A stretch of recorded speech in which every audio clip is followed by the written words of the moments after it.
Really appreciate you talking to ComingSoon.net about this movie. I thought it was great. It was a lot of fun. I liked your guys' characters in the movie. I thought you guys both did a really great job. But Natalie, I'll start with you.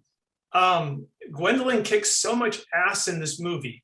And how much fun was this character to play, and how difficult were the fight sequences to choreograph and prepare for? It was so fun preparing for this movie. The fights were really tough. They're not like these straightforward little things. They were very complex. Well, for me anyway, like, I don't know, there's probably some stunt person being like, oh, that's pretty standard. But I honestly we did weeks and weeks and weeks of rehearsals, so much stunt rehearsal.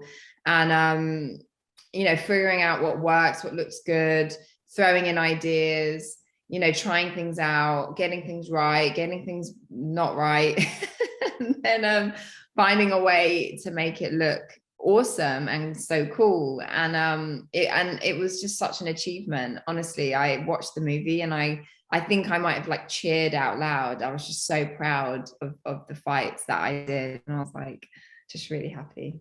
I think I cheered out loud too. There was quite a few times when I did that. Yes, that was one of the times for sure. Ruby, Karina is perhaps the most mysterious character of the film. We don't learn too much about her, and yet she makes important decisions that impact the story. What was your personal take on the character in terms of her background and what ultimately led her to Gwendolyn and Brad?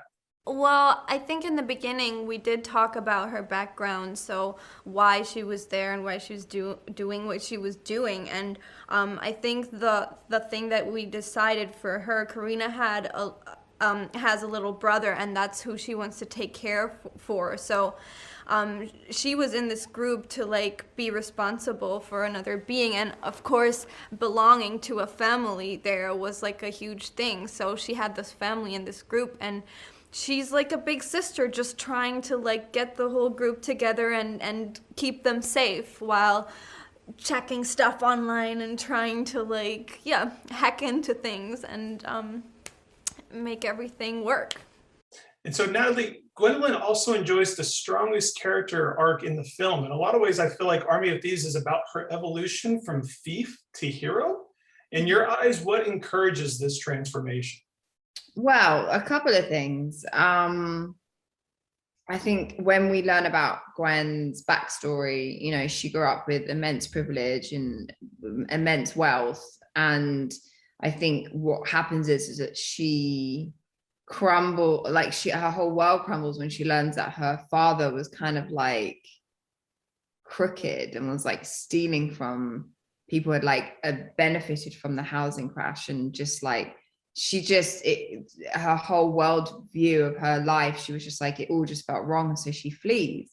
So from being this kind of kid who starts stealing to get attention and be like, to get attention from her parents, she's like now in a way trying to challenge the systems or the institutions that she had benefited from growing up. And then I think the kind of biggest change happens when she meets Dieter, because he basically challenges her whole life as it's been since she kind of created her own family setups, team situation.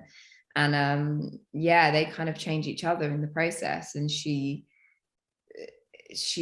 in a way like chooses to chase her dreams or chase her own mission instead of kind of sticking to loyalties that maybe aren't serving her anymore. So there's a couple of evolutions for her, but definitely the biggest one being when she meets Dieter.